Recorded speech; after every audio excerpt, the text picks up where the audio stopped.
Berbulan-bulan menjadi perdebatan, drama tudingan ijazah palsu mantan Presiden Joko Widodo mencapai babak akhir. Polda Metro Jaya menetapkan 8 orang tersangka yang salah satunya merupakan mantan Menteri Pemuda dan Olahraga Rosuryo. Ia bersama rekan-rekannya mengklaim tidak gentar menghadapi proses hukum ini. Ketika Polda Metro Jaya mengumumkan tersangka kasus tudingan ijazah palsu mantan Presiden Joko Widodo, salah satu tersangka yakni Roy Suryo ternyata sedang ada di Bareskrim Polri. Ia mengaku tak kaget atau cemas dengan penetapan tersangka ini. Bekas politisi Partai Demokrat itu justru meminta penegak hukum untuk adil mengusut kasusnya. Karena menurut Roy, masih ada pihak yang bisa lolos dari hukum meski menyandang status terpidana. Status TSK itu masih harus kita hormati dan saya senyum saja. TSK itu adalah salah satu proses, ya. Masih nanti ada status menjadi misalnya lanjut itu baru menjadi terdakwa. Baru lanjut lagi menjadi terpidana. Di Indonesia ada orang dengan status terpidana saja inkrah. Sudah 6 tahun tuh inkrahnya ya, masih bisa bebas melenggang dan menghina hukum di Indonesia. Ya, jadi artinya adalah tolong aparat hukum juga fair dan adil dalam hal ini. Yang tidak kacamata jangan nyanyi ya. Tak cuma tersangka Roy Suryo, tersangka lain yakni Rismon Sianipar juga tak cemas dengan penetapan status hukum ini. Rismon justru mengaku heran, kajian ilmiah yang ia buat bersama rekan-rekannya justru berujung pidana. Sekarang pertanyaannya, sejak kapan polisi itu menentukan ilmiah atau tidaknya sebuah metode? Kan begitu. Jangan hanya karena memanggil saksi atau ahli-ahli yang ya artinya berpihak pada kepolisian langsung menentukan bahwa kami tidak ilmiah. Di mana pertanggungjawabannya? Begitu loh. Jadi kalau anggapan para ahli itu tidak ilmiah, dari mana kesimpulannya? Kami kan sudah mempublikasi, artinya apa? Dibuka secara terbuka ya. Butuh hampir 7 bulan bagi polisi mencari unsur pidana kasus tudingan ijazah palsu Jokowi. Polda Metro Jaya bahkan sampai membagi 2 klaster tersangka. Klaster pertama terdapat 5 tersangka, sementara klaster kedua ada 3 tersangka. Disampaikan oleh Pak Kapolda terkait dengan 2 klaster dan kami yang diperoleh fakta dari hasil penyelidik, tentunya penentuan klaster adalah berdasarkan dari fakta penyidikan yang diperoleh oleh penyidik dan itu sesuai dengan apa yang dilakukan atau perbuatan hukum yang dilakukan oleh masing-masing tersangka, sehingga ini akan menentukan pertanggungjawaban hukum seperti apa yang harus dihadapi oleh tersangka. Jadi clustering itu didasarkan pada perbuatan yang telah dilakukannya. Kapolda Metro Jaya Irjen Pol Asep Edi Suheri menegaskan, penetapan tersangka terhadap Roy Suryo dan 7 tersangka lain murni penegakan hukum. Menurutnya, seluruh proses dilakukan profesional. Bahwa penanganan perkara yang kami lakukan murni proses penegakan hukum. Kemudian seluruh tahapan juga dilakukan secara profesional, proporsional, transparan, dan akuntabel. Oleh karena itu, kami menghimbau kepada masyarakat untuk bijak dalam menggunakan media sosial, jangan mudah terprovokasi oleh informasi yang tidak benar. Kasus tudingan ijazah palsu Jokowi ini bermula pada 30 April 2025. Saat itu, Joko Widodo melaporkan dugaan fitnah dan pencemaran nama baik terkait tuduhan ijazah palsu ke Polda Metro Jaya. Polda Metro Jaya kemudian melakukan tahap penyelidikan dengan memanggil saksi, menerima bukti, menerima dugaan dokumen ijazah, hingga gelar perkara. Tim Liputan Metro TV.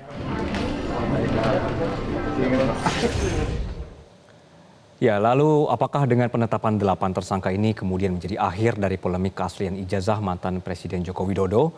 Kami akan membahasnya dengan kuasa hukum Roy Suryo, Ahmad Khozinuddin, dan juga Wakil Ketua Umum Projo, Freddy Alex Damanik. Selamat malam, Bang Ahmad dan juga Bang Freddy. Ya, malam. Mas. Ya, selamat malam. Saya akan ke Bang Ahmad dulu, Bang. Jadi apa dasar Anda kemudian menilai bahwa penetapan tersangka Roy Suryo ini mal prosedur?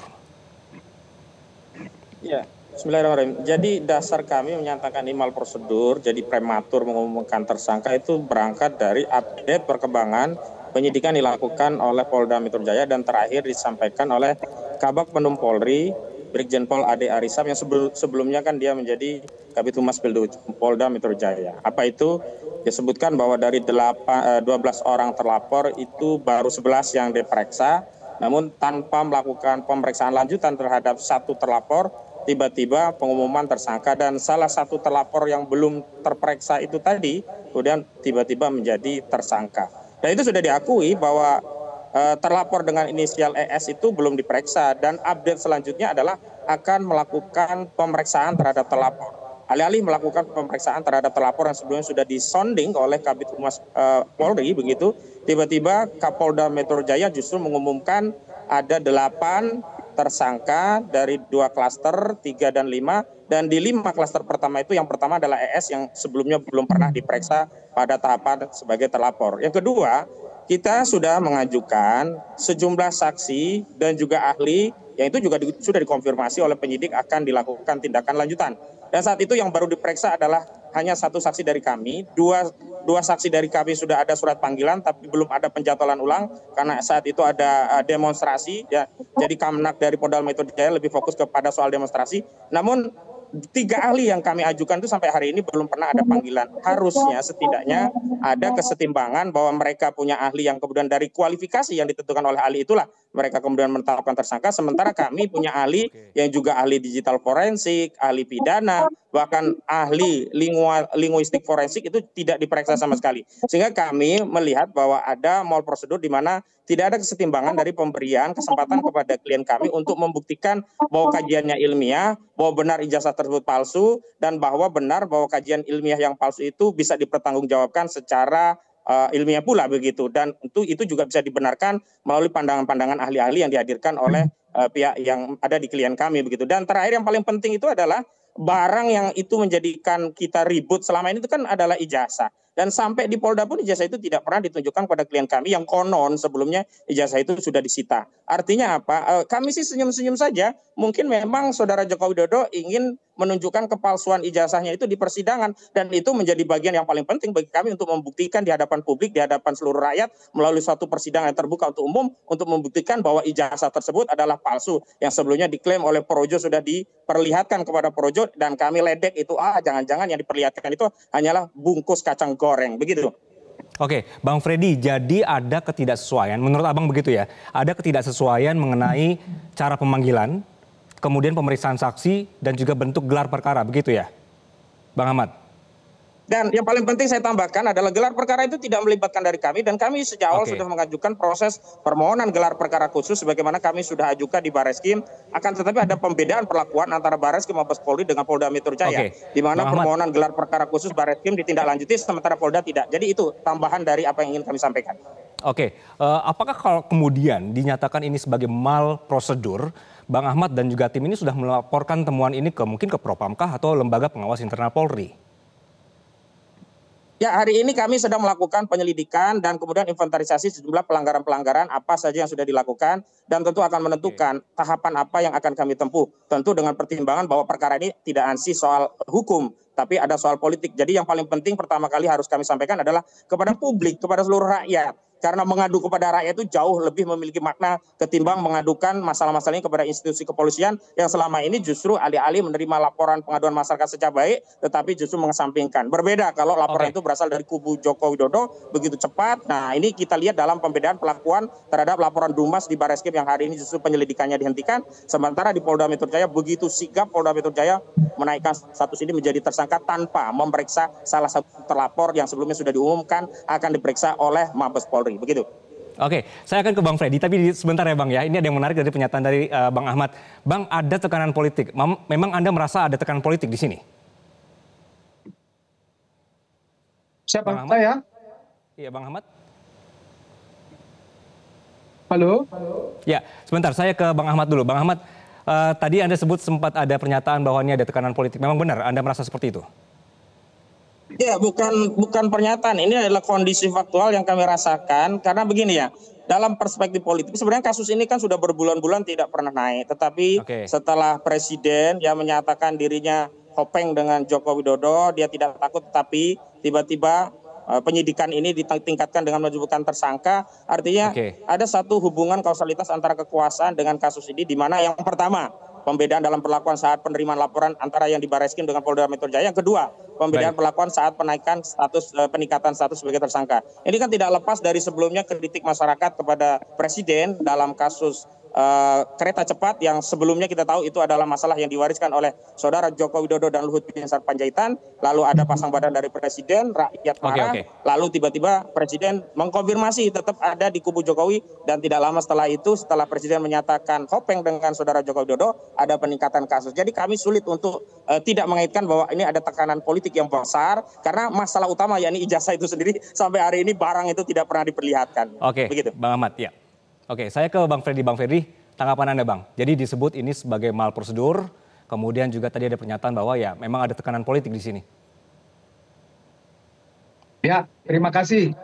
Jadi justru kami melihat ini sebagaimana yang disampaikan oleh Polda Metro Jaya, baik Kapolda maupun di Reskrimum ya, bahwa kami mengapresiasi ya, menghargai proses ini, mendukung penuh ya proses hukum ini, penetapan tersangka Rosyuri dan kawan-kawan ini. Kami melihat justru ini adalah sudah penyidikan yang profesional, yang sudah memenuhi ketentuan KUHP, ketentuan hukum yang berlaku.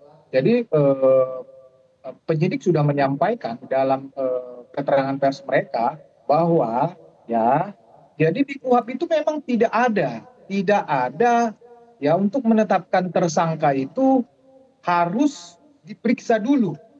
Tidak ada ketentuan seperti itu. Yang ada adalah untuk menetapkan tersangka diperlukan minimal 2 alat bukti. Dan penyidik sudah menyampaikan itu di pasal 184. Ya, sudah ada keterangan saksi yang begitu banyak. Ada ahli, ada surat, ada petunjuk di situ. Ya, ada dokumen-dokumen atau bukti-bukti lain itu bisa video, berupa video dan lain-lain, itu bisa masuk petunjuk juga. Nah, itu adalah syarat ya yang diatur oleh KUHP untuk menetapkan tersangka.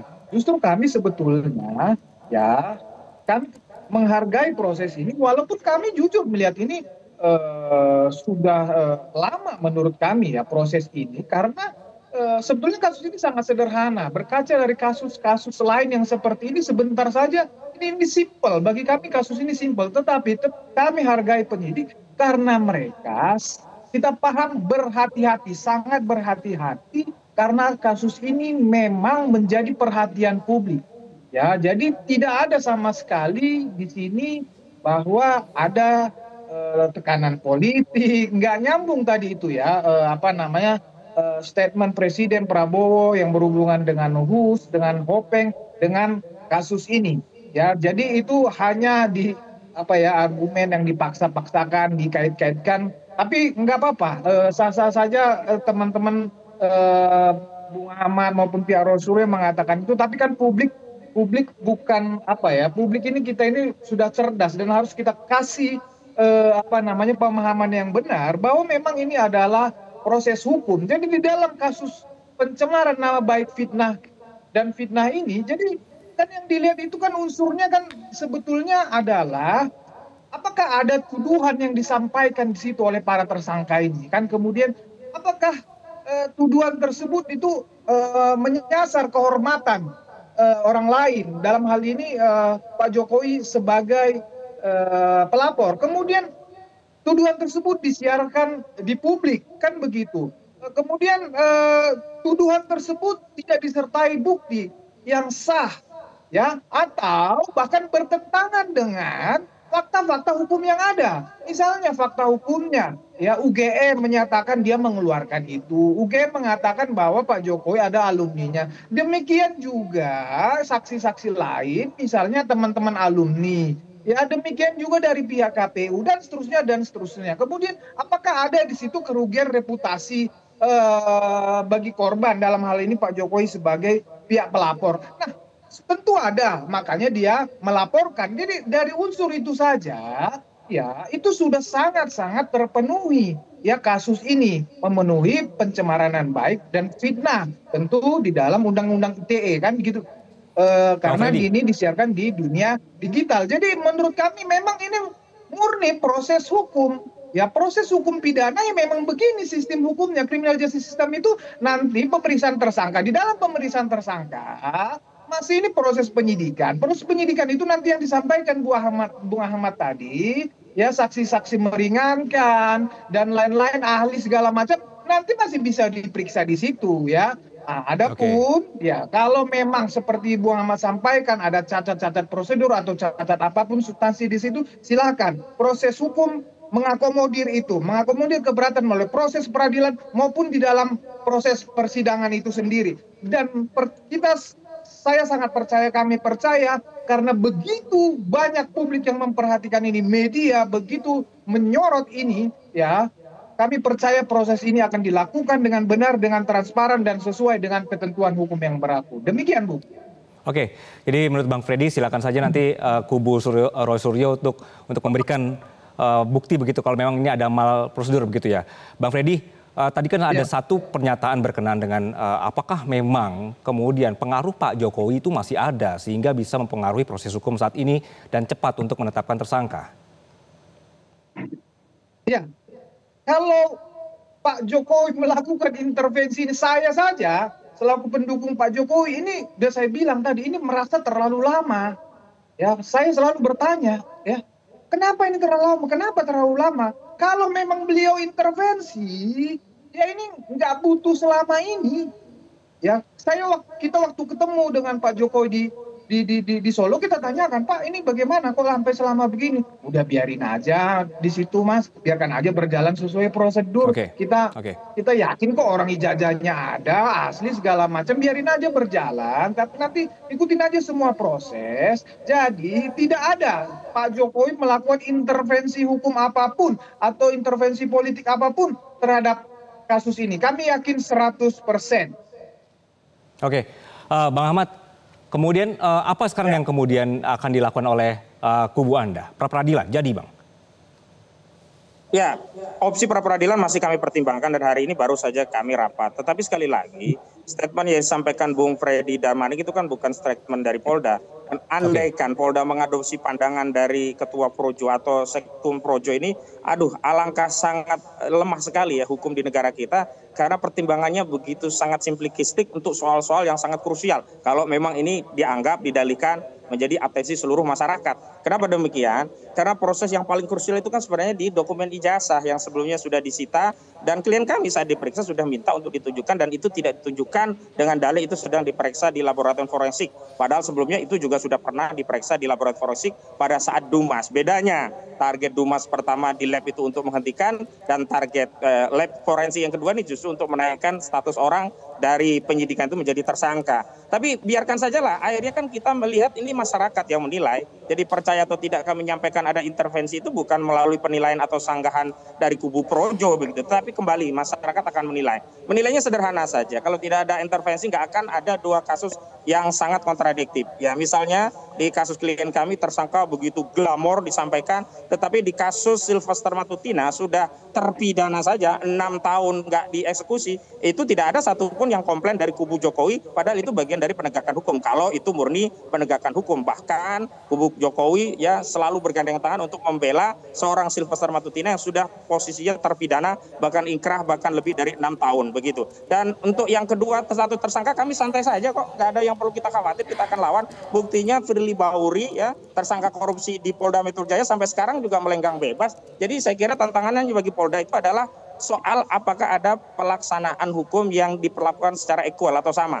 Dalam kasus ini kita lihat kalau ini sama ya dengan Firly Bahuri tersangka tapi tidak ditahan, nggak ada masalah. Karena begini, kubu Jokowi kan bohong sebenarnya. Katanya kan masalahnya hanya fitnah juga dengan adanya pencemaran. Tapi pasal yang disusupkan bukan hanya fitnah dan pencemaran. Ada pasal 32 Undang-Undang ITE, pasal 35 Undang-Undang ITE, pasal 160 KUHP yang itu ancamannya di atas 5 tahun, yang itu kemudian bisa menjadi dalih untuk melakukan penahanan. Jadi kalau memang jujur hanya ingin menyelamatkan marwah dan wibawa seorang Joko Widodo, ya harusnya kesatria.